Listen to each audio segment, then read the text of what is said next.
안녕하세요. 선생님입니다. 자, 오늘은 유교 질서를 바탕으로 한 사회 모습을 알아봅시다 라는 것을 배워보도록 할게요. 자, 선생님은 기억나죠? 조선 사회는 어떤 이념에 따라서 만들어지는 것이라고 했어요. 조선 사회를 지탱하는 큰 두 가지. 하나는 경제적으로 봤을 때는 농사를 굉장히 중요시했던 사회였다. 또 하나는 이번 시간에 배우는 바로 뭘 중요시하는 사회다? 바로 유교를 굉장히 중요시하는 사회였다. 그래서 이 유교 질서를 바탕으로 한 사회의 모습을 한번 알아보도록 하겠습니다. 자, 여러분께서 추석에 가족들끼리 모이면 아마 이런 것들을 해보았을 거예요.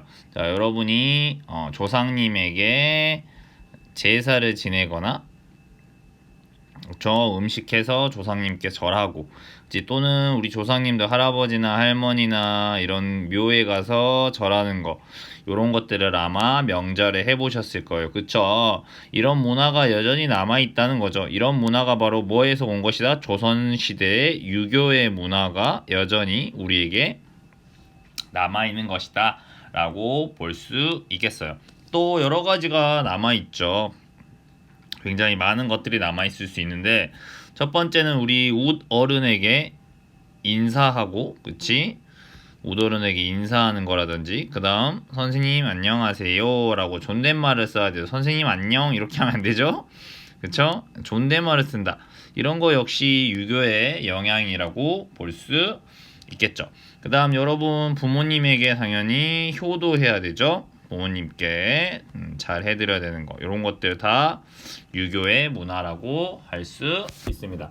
그 다음 밥을 먹을 때도 보통 어른이 먼저 숟가락을 들고 나서 내가 숟가락을 든다고 하죠. 이런 것들이 남아 있다는 거죠. 그렇죠? 그래서 유교 질서를 바탕으로 한 사회 모습을 한번 알아보도록 하겠습니다. 자, 그러면 첫 번째, 신진사대부들은 조선을 건국한 후 임금부터 백성들까지, 그치, 자, 나라 모든 사람들이 모두 뭐에 따라서 생활해야 된다? 바로 유교 질서에 따라서 생활해야 한다고 생각했다. 그쵸? 그래서 정도전 기억나죠? 경복궁을 만들고, 그 다음 한양의 성문, 숭례문, 그치, 서대문 또는 돈이문, 그 다음에 흥인지문, 이렇게 성을 만들고 성의 문에 이런 유교적인 이념을 따서 이름을 지었다라고 했죠. 좋습니다. 그 다음 나라의 근본이 백성에게 있다라는 것이 바로 믿음이었다. 나라의 근본은 백성에게 있다는 유교의 가르침에 따라 왕은 바로 백성을 위한 정치를 하려고 했다는 거죠. 유교를 뭐 여러 가지로 부르는데 유교, 뭐 유학, 뭐 이런 식으로 여러 가지로 부릅니다. 그 다음 우리나라 조선사에는 이 유교 중에서도 바로 뭘 기준으로 하냐면 성리학이라고 하는 요 유교 중에서도 이 특별히 성리학을 중심으로 조선 사회를 만들어 갔다는 것이 되겠습니다. 알겠나요? 좋습니다. 자, 그러면 유교의 대표적인 내용들이 뭐냐면, 첫 번째, 나라에 충성해야 된다라는 거예요. 알겠나요? 자, 충성. 맞아요. 이거 중요한 거지. 임금님에게 충성해야 된다. 그 다음, 부모와 어른들을 공경해야 된다. 그치. 그 다음, 남자와 여자, 아이와 어른 사이에 바로 예절, 이런 것들을 지켜야 한다고 했다. 알겠죠? 요 세 가지를 기억해 주시면 되겠네요. 그쵸? 나라에 충성한다. 그치? 그 다음 뭐 한다? 어른이나 부모님을 공경한다. 그치? 그 다음 서로에 뭐가 있어야 된다? 예절이 있어야 된다. 이런 것들을 잘 기억해 주시면 되겠어요. 여전히 그러니까 조선사회의 유교적인 문화가 지금의 현재 대한민국에도 영향을 끼치고 있다는 거죠. 마찬가지로 이런 것에 따라서 결혼을 한다든지, 그 다음에 돌아가시고 나서 장례를 치른다든지, 그 다음 조상님들께 제사를 지내는 이런 것들도 다 유교의 영향을 받았다. 알겠나요? 좋습니다. 그래서 결혼식이 보면 요즘엔 서양 결혼식으로 많이 하지만 결혼식이 끝나고 나서 패백이라고 해가지고요, 전통 옷을 입고 또 한 번 전통 방식으로 결혼식을 올리거나 이러는 경우도 있습니다. 물론 뭐 요즘에는 생략하는 경우도 있긴 하지만요. 그 다음에 장례식은 자 옛날에는 부모님이 돌아가시면 무려 3년간 부모님이 돌아가신 옆에다가 조그만 뭐 움막 같은 걸 짓고 3년 동안 부모님이 돌아가시면 슬퍼했다. 근데 요즘에는 3년이 너무 길잖아요. 그래서 요즘에는 보통 3일 돌아가신 날로부터 3일 동안 장례식을 치르는 것으로 이제 짧게 바뀌었죠. 무슨 말인지 알겠나요? 자, 이런 것들이 여전히 영향이 남아 있다. 그 다음 고려 사회는 바로 불교 국가였잖아요. 그것이 지금 삼국시대부터 불교가 전해져서 고려 사회까지 거의 1000년 정도 사람들 사이에서 불교가 굉장히 믿었단 말이야. 그렇기 때문에 조선 사회에서 유교를 믿자라고 해도 불교는 당연히 사라지지 않고 사람들 사이에서 불교의 영향도 여전히 남아 있었겠죠. 무슨 말인지 알겠나요? 자, 그래서 우리가 여전히 불교 문화재들을 많이 볼 수 있잖아요. 뭐 다보탑이나 석가탑, 뭐 석굴암, 그다음 불국사, 뭐 미륵사지 석탑, 팔만대장경 이런 불교 문화재들도 여전히 많이 남아 있다는 이야기입니다. 무슨 말인지 알겠죠? 네, 좋습니다. 자, 그래서 바로 이 신진사대부들이 유교의 한 종류인 성리학이라고 하는 것을 자신들이 이념으로 삼으면서 바로 조선을 건국하게 되었다라는 거죠. 그래서 이렇게 보시면요. 자, 유교라는 것에 대해서 좀 더 자세히 설명을 해드리면요. 자, 조선사회 유교에서 가장 5가지의 큰 덕목이라고 할 수 있는 것들은 자, 그냥 여러분이 한번 적어 놓기만 하면 좋을 것 같아요. 첫 번째는 인이야, 인. 인은 어질다라는 뜻이지. 어질다. 그 다음에 사람 간에는 의가 있어야 된다. 의리 할 때 그 그러니까 서로 간에 믿음이 있어야 된다는 뜻을 말하죠. 그 다음에 뭐가 있어야 된다? 사람 사이에는 예절이 있어야 한다. 그쵸? 인사하고 우도를 공경하고 이런 예가 있어야 된다. 그 다음 또 사람이 지혜가 있어야 된다. 그래서 맞아요. 그 다음 서로 간에는 또 믿음이 있어야 된다. 믿을 신. 이런 식으로 인의예지신을 중요시했다라고 해요. 그래서 부자 유친 들어놓기만 하세요. 어버이와 자식 사이에 친함이 있어야 된다라고 해서 부자 유친. 그 다음에 군신유의.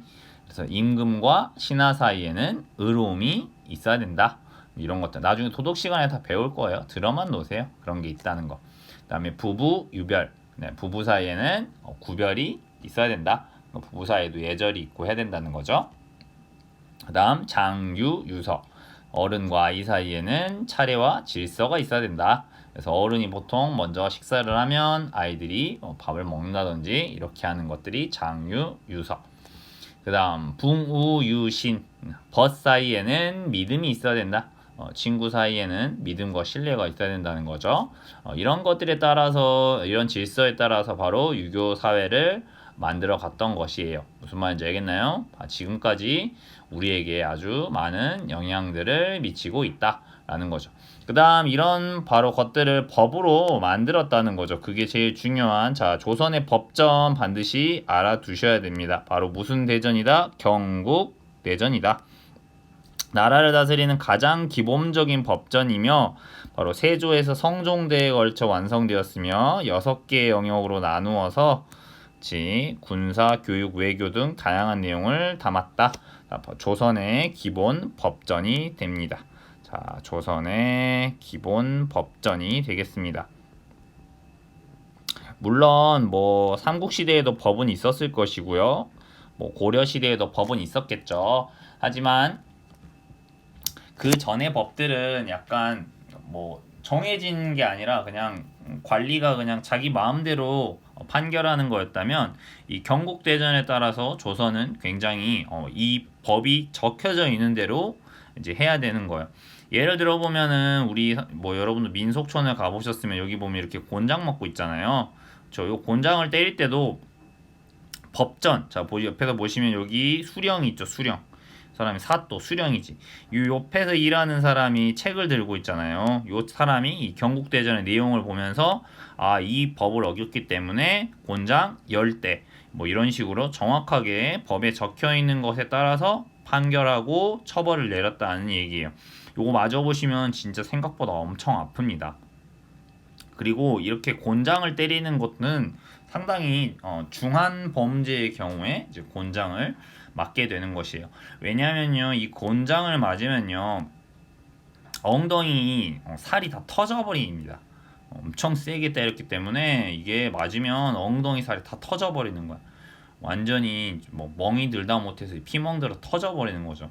그리고 또 문제가 뭐였냐면 이렇게 곤장으로 때릴 때 정확하게 엉덩이를 때려야 되는데 잘못해서 허리를 때려버리거나 이러면, 잘못하면 이제 허리가 부러진다든지 아니면 이제 굉장히 큰 후유증이 남게 되면서 사망하는 일이 벌어진다. 뭐 이런 것들이 굉장히 많았다고 합니다. 그래서 조선 사회는 형벌을 함부로 수령이 그냥 자기가 오늘 기분 나쁘니까 뭐 곤장 100대 이렇게 하는 게 아니라 법에 정해진 대로 처벌을 내렸다라는 것이에요. 그 다음에 조선 사회에서 사형제도도 마찬가지입니다. 자, 수령이 마음에 안 든다고 아무나 죽이는 게 아니에요.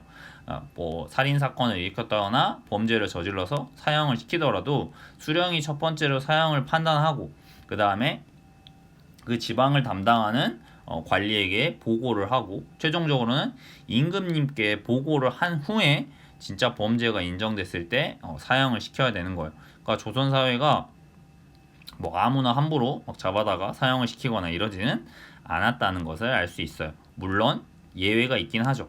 바로 반역죄를 저질렀을 경우에는 예외가 좀 있긴 했습니다. 자, 이렇게 경국대전에 따라서 이렇게 사람들의 생활 모습이 판단되었다. 그리고 바로 유교적인 질서에 의해서 운영되는 조선 사회였다라는 것을 생각해 주시면 되겠습니다. 그래서 여기 보시면은 이렇게 관청이 있고, 자, 여자들은 얼굴을 가리고 다니는 걸 이렇게 볼 수 있고요. 그쵸? 네, 유교 사회니까 여자들은 이제 얼굴 가리고 다니고. 그다음 여기 스님을 보시면 스님이 굉장히 얼굴을 푹 눌러쓰고 가고 있네요. 스님은 조선시대에 가니까 당연히 신분이 낮아져 버리게 됩니다. 그 다음 여기 수많은 사람들이 있네요. 이렇게. 그 다음에 유교적 전통에 따라서 결혼식을 올리는 모습, 이런 것들을 볼 수 있습니다. 좋아요. 계속해서 보겠습니다. 자, 이제는 조선사회의 신분제도에 대해서 한번 보도록 하겠습니다. 자, 조선사회의 신분제도는 잘 알아두실 필요가 있습니다. 자, 요거는 이제 꼭 시험에 보통 내게 돼요. 자, 신분제도는, 조선사회의 신분제는 우리가 양천제라고 이야기를 하는데, 왜 양천제라고 하는지 잘 한번 그림으로 선생님이 표시를 해드릴게요. 자, 가장 높은 층에 있는 사람, 자, 이렇게 피라미드 같은 걸 하나 그려볼까요? 자, 가장 높은 신분을 차지하고 있던 사람들이 누구일까요? 바로 양반들이 되겠죠. 알겠나요? 자, 양반들이 됩니다. 왜 양반이라고 하냐면 여기서는 이 두 가지 세력을 같이 이야기하는 거예요. 문반, 즉 글 공부를 하는, 유교 공부를 하는 문반, 그 다음에 칼을 차고 전쟁을 하는 무반, 즉 무인들이지, 무인. 이 사람들 포함해서 양반이라고 불렀던 거야. 알겠죠? 문반과 무반을 합쳐서 양반이라고 불렀던 겁니다. 그러니까 우리가 알고 있는 이순신 장군, 이런 사람들은 여기서 무반 출신이 되는 거지. 맞아요. 마찬가지로 군인들도 이렇게 양반들이 지휘관을 맡았다. 그다음에 문반은 뭐 황리정승이나 뭐 이런 사람들처럼 각종 제도를 만들고 정치를 하는 사람. 이렇게 해서 조선엔 양반이 가장 높은 신분이었다. 자, 왕은 한 명밖에 없는 거기 때문에 특수한 신분이죠. 그래서 여기서 나오진 않아요. 알겠죠? 그 다음 그 밑에 있는 신분들이 있었다. 양반보다는 밑이야. 이 사람들을 바로 뭐라고 불렀냐면 중인이라고 불렀어. 주로 양반 밑에서 이제 양반을 보조해서 일을 하는 그런 사람들이 되겠습니다. 이 사람들을 중인이라고 불렀어요. 그 다음 세 번째 신분은 뭐냐면 대부분의 보통 사람들인 평민, 제일 많은 건 농민들이었겠죠. 그런 사람들 바로 상민이라고 불렀습니다. 무슨 말인지 알겠나요? 그 다음 제일 밑에 있는 신분은 뭐가 될까요? 바로 천민들이 되겠죠. 천민. 알겠나요? 천민의 대다수는 바로 노비들이었겠죠. 요렇게. 그러면 생각을 해보면 여기서 요 세 개의 신분, 양반에서부터 상민까지를 뭐라고 불렀냐면 양인이라고 불렀어요. 양인. 알겠죠? 요렇게 양인이라고 불렀습니다. 그 다음 여기 밑에 있는 사람들을 바로 뭐라고 불러? 천인이라고 불렀어. 그렇기 때문에 조선 사회는 이 앞글자를 따서 양천제도다. 뭐 이렇게 신분제도로 이야기하기도 해. 알겠죠? 그다음 당연한 이야기겠죠. 여기서 지배층은 양반과 중인들이 바로 지배층이 되겠죠. 이 사회를 다스리는 지배하는 자들의 층이었겠죠. 그 다음에 지배를 당하는 사람들은 상민과 천민, 노비들이었겠죠. 이 사람들을 지배를 당한다 해서 피지배층이라고 부르게 돼요. 알겠나요? 자, 조선사회 신분제도는 이렇게 되어 있습니다. 자, 그 다음 신분은 어떻게 결정되는 거야? 태어날 때부터 부모님의 신분에 따라서 결정이 되는 거지. 자, 능력이 중요한 사회가 아니었던 거지. 조선사회는 바로 신분이 있던 사회였다는 얘기예요. 자, 그럼 봅시다. 조선시대는 태어날 때부터 신분이 정해져 있어서 크게 뭐와 뭘로 있다? 양인과 천인으로 나뉘어져 있다. 선생님이 설명했죠. 그쵸? 양인은 양반, 중인, 상민으로 구분되었다. 사람들은 유교적인 질서에 따라서 주어진 신분에 맞게 생활할 수밖에 없었다라는 거죠. 자, 양반을 보시면 양반은 뭘 할 수 있어? 관리가 될 수 있죠. 자, 실제로 조선시대 시험이 뭐야? 관리가 되고자 하는 시험이 과거제도죠. 맞아요. 이 과거제도를 통해서 뭐가 될 수가 있어요? 관리가 될 수 있어요. 근데 경국대전의 법에 보면은 양인은 누구나 과거 시험을 볼 수 있어. 그 말은 양반이나 중인이나 상민이나 누구나 과거제도를 볼 수 있다고는 돼 있어. 하지만 생각해 보세요. 상민, 먹고 살 것도 없는 상민이 한자를 공부하고 유교를 공부해서 이 과거 시험을 통과하는 건 거의 불가능에 가까웠겠죠. 맞아요. 그래서 과거를 통해서 관리가 된 사람은 주로 양반들이었겠죠.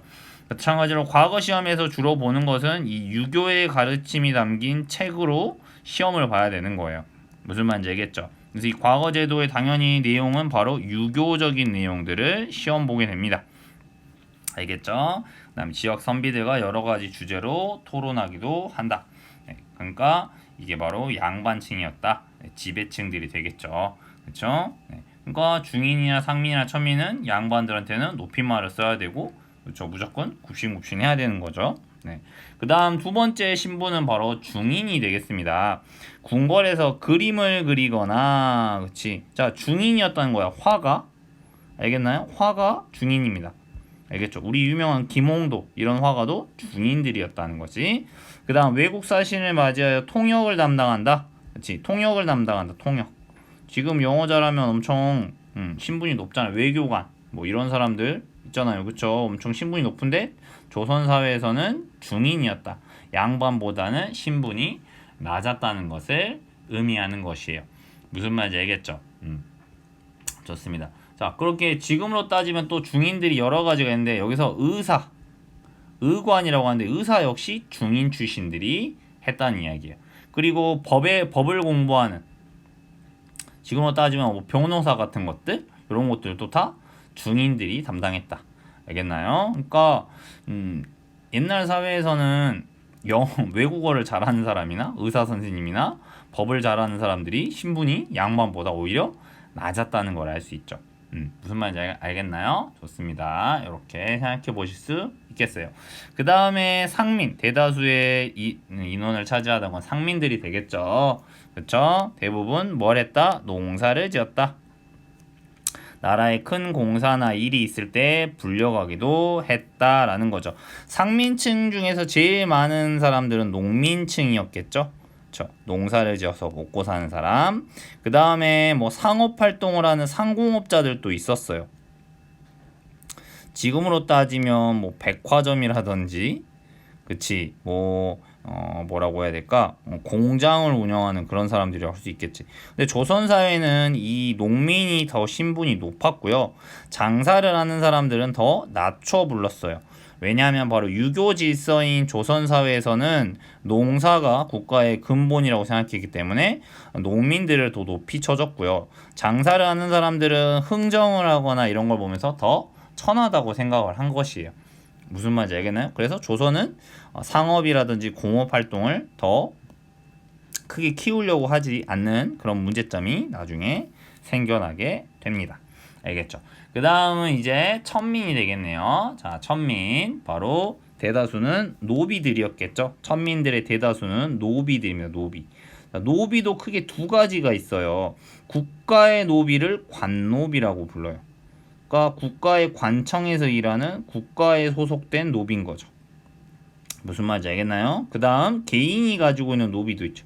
이걸 사노비라고 부릅니다. 노비도 크게 두 가지가 있습니다. 알겠나요? 노비의 삶은 정말 비참했겠죠. 기록에 따르면 노비 한 명의 몸값이 말 한 마리보다도 싸요. 노비 한 3명 가격이 말 한 마리 가격이랑 비슷해. 그러니까 조선시대의 천민, 특히 노비는 인간 취급을 못 받은 거지. 사람이 아니라고 보는 거야, 일종의. 얼마나 슬펐겠어요. 그쵸? 네. 그래서 양반의 집이나 관공서에서 허드렛 일하거나 물건을 만드는 일하거나, 그 다음에 또 따로 사는 노비들도 있었습니다. 그래서 주인집에 신공, 돈이나 물건을 바치는 경우도 있었다라는 것이에요. 천민. 알겠나요? 또 천민은 여러 가지가 있습니다. 또 우리가 기생, 양반들이 술 먹고 놀 때 옆에서 술 따라주는 기생이라고 하죠. 기생도 천민이었고요. 그 다음 엄마가 기생이면 그 딸도 이제 기생이 되는 거죠. 그 다음에 뭐 고기를 써는 그런 것들, 백정이라고 합니다. 고기, 정육점이라고 볼 수 있겠죠. 삼겹살이나 갈비 이런 거 분리하는 걸 백정이라고 불렀고요. 그 다음에 지금으로 따지면 연예인, 사람들을 즐겁게 해주는 광대, 이런 것들도 다 천민이었어요. 무슨 말인지 알겠나요? 돌아다니면서 노래 부르고 공연하고 탈춤추고 이런 것들, 광대, 천민이었다는 얘기죠. 신분을 굉장히 낮게 봤다는 거예요. 그 다음에 또 조선사회는 유교사회가 됐으니까 이런 무당이라든지, 그 다음 고려사회는 엄청 신분이 높았지만 조선사회에서의 승려는 천민이었다. 그 다음 사람이 죽고 나면 시신으로 옮기는 사람을 상역군이라고 하는데, 이런 사람들의 신분을 굉장히 낮게 천민으로 보았다라는 것이에요. 알겠나요? 자, 이렇게 조선의 신분사회를 알아두면 되겠습니다. 조선은 엄격한 신분제 사회였고, 자, 입을 수 있는 옷이라든지 이런 것들도 양반이 입는 옷, 그 다음에 중인이 입는 옷, 그 다음에 상민이 입는 옷, 그 다음에 천민이 입는 옷, 이렇게 다 옷도 구분을 지었다는 거죠. 우리 갓이 뭔지 알죠? 여러분, 모자잖아요. 그쵸? 갓. 이것은 양반만 쓸 수 있는 것이에요. 무슨 말인지 알겠죠? 여러분 드라마나 이런 것도 많이 봤을 거예요. 그쵸? 그 다음에 패랭이라 해가지고 굉장히 좁은 모자가 있습니다. 네, 이런 것들은 바로 중인들이 쓰는 것이고, 네, 그 다음 신분에 따라서 옷이나 직업 하는 일들이 결국 달랐다라는 것이에요. 알겠습니까? 좋아요. 자, 그 다음 이제 조선의 여성들의 삶을 또 알아둘 필요가 있습니다. 자, 여기서는 조선 전기의 여성이에요. 자, 알아둘 필요 있어요. 중요합니다. 조선 전기에는 아들과 딸에게 재산을 고르게 물려줬다. 아우, 중요한 내용이에요. 자, 조선 전기에는 유교 사회이긴 했지만 아들과 딸에게 재산을 고르게 줬다는 얘기예요. 알겠죠? 그 다음 제사도 돌아가면서 지냈다. 자, 이거 중요한 내용이에요. 시험에 잘 나옵니다. 조선 전기에는, 그러니까 조선 초에는 유교 사회이긴 했지만 남자와 여자 사이에 남녀 차별이 심하지 않았다는 걸 보여주는 거예요. 차별이 심하지 않았다. 무슨 말인지 알겠나요? 자, 중요한 겁니다. 그래서 여성은 결혼한 후에도 한동안 남편과 함께 친정에서 살았다. 친정은 여성의 집을 친정이라고 하는 거야. 남자 쪽의 집은 뭐라고 불러? 시댁이라고 부르지. 남자 쪽의 집은 시댁이라고 부르는 거야. 여자 입장에서 봤을 때 자기 친정집은 우리 엄마 집. 그 다음에 남편의 부모님의 집은 시댁이라고 부르잖아요. 그래서 옷감을 만들거나 집안에 필요한 여러 가지 일들을 했다. 네, 그 다음에 양반 여성의 경우에는 밭을 사고 팔거나 여러 가지 경제활동, 돈을 버는 한 기록들도 남아 있다는 거죠. 자, 조선 전기에는 분명히 말씀드렸어요. 남녀 차별이 심한 사회가 아니었다. 그러면 나중에 조선 후기로 가면서 바로 조선 후기에 이런 유교적인 질서가 더 강조되면서 남녀 차별이 생겨나기 시작하는 거예요. 알겠나요? 남녀 차별이 생겨나기 시작합니다. 우리 드라마나 뭐 이런 데 보면은 남자 쪽의 어머니 시어머니가 며느리를 엄청 못 살게 구는 그런 내용들이 많이 나오잖아요. 그렇죠? 그러니까 이렇게 남녀 차별적인 것인 조선 후기에 굉장히 강해진다. 이렇게 봐주시면 되겠어요. 알겠죠? 좋습니다. 자, 그 다음 넘겨서요. 조선의 예술가 신사임당을 알아봅시다 라는 거죠. 신사임당의 그림을 보며 신사임당에 대해서 알아봅시다. 어려서부터 글짓기를 좋아한 신사임당은 자 유교 경전을 공부하고 신사임당은 양반이었으니까 자 여성이지만 이렇게 공부를 시켰다는 거야. 조선 전기 인물이야. 알겠어요? 조선 전기의 인물이죠. 그 다음 우리 5만원권의 인물로도 유명하죠. 신사임당 맞아요. 그 다음에 누구의 어머니예요? 바로 율곡 이이 5천원 화폐의 주인공인 율곡 이이의 어머님이야. 대단한 집안이죠. 우리나라 화폐 인물로 선정될 정도니까 한 집안에 두 분이나 화폐 모델이 된 거잖아요. 그렇죠. 그래서 조선 전기의 유교공전을 공부했다. 여성이 차별받지 않았다는 걸 알 수 있지. 그 다음에 글이나 시도 잘 썼다. 그 다음에 여기 나온 대로 그림도 잘 그렸다. 오늘날 전해지는 초충도를 보면 안정된 짜임새, 섬세하고 부드러운 묘사, 그늘을 살린 산뜻한 색칠 등이 돋보이는데 이러한 점을 미루어 보아 그림 실력이 매우 뛰어났음을 알 수 있다. 신사임당의 자녀 중 율곡 이이는 퇴계 이황과 함께 조선시대를 대표하는 학자가 되었다라는 것입니다. 알겠나요? 좋습니다. 여기 신사임당을 봐주시면 되겠죠. 자, 여기 신사임당이 그렸다고 하는 초충도가 되겠습니다. 신사임당은 주로 무엇을 소재로 그림을 그렸을까요? 그쵸?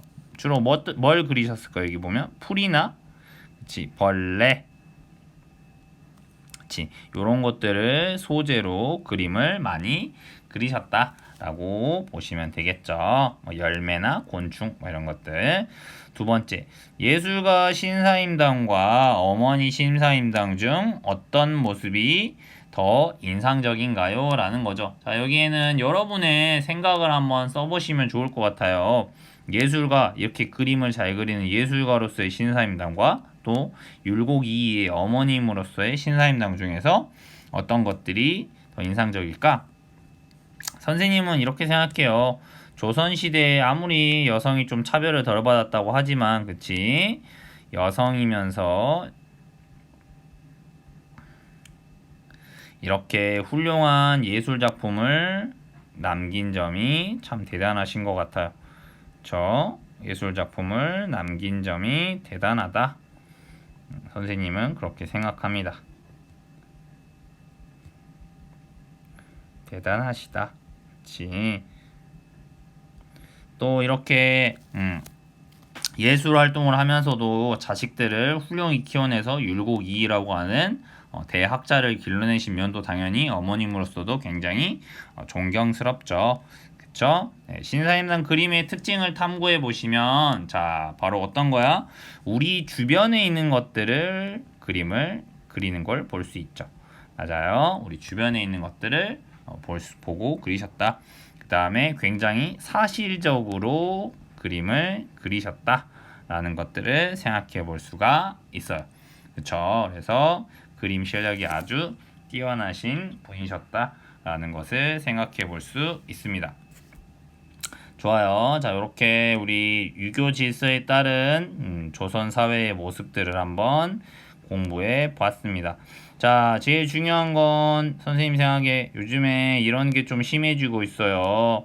조선 후기에 여전히 남아있는 남녀 차별에 지금 사회에도 남아 있겠죠.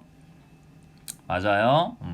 그러니까 남자가 뭐 부모님이 남자한테 특히 큰아들한테 돈을 더 많이 물려준다든지 그다음에 큰아들은 부모님의 제사를 뭐 지내야 된다든지 뭐 이런 것들이 여전히 남아있죠. 네, 그렇기 때문에 남자와 여자의 차별 이런 것들이 앞으로 사라져야 될 거라고 선생님은 생각해요. 그리고 학교에서도 마찬가지죠. 남학생이 핑크색을 좋아하면 이상하게 쳐다보고 여학생이 축구를 하면 이상하게 쳐다보고 이런 것들 우리 학교에도 여전히 남녀 차별적인 요소들이 많이 남아있죠. 이런 것들을 우리가 다 없애 나가야 남자도 행복하고 여자도 행복하고 그쵸? 여성과 남성 모두 동등한 존재잖아요. 우리 서로가 다 평등해야 우리 모두가 행복하게 살 수 있을 거예요. 요즘 사회에서 남자와 여자로 나뉘어서 싸우는 모습들을 많이 볼 수 있는데 우리 친구들은 그쵸? 조선 전기의 모습처럼 남녀 차별을 하지 않는 그런 모습들을 꼭 실천해 나갔으면 좋겠어요. 무슨 말인지 알겠죠? 남자 여자 편으로 나누지 말고 그 전에 우리는 모두 똑같은 사람이고, 그치? 모든 사람은 다 남자와 여자로부터 태어나는 거잖아. 그러니까 남성도 있어야 되고 당연히 여성도 있어야 되고, 그치? 우리 모두의 행복을 위해서 서로 차별하거나 특히 또 혐오하는 표현, 서로를 무시하는 그런 표현들은 쓰지 않는 것으로 합시다. 무슨 말인지 알겠죠? 네, 이상입니다. 수고하셨습니다.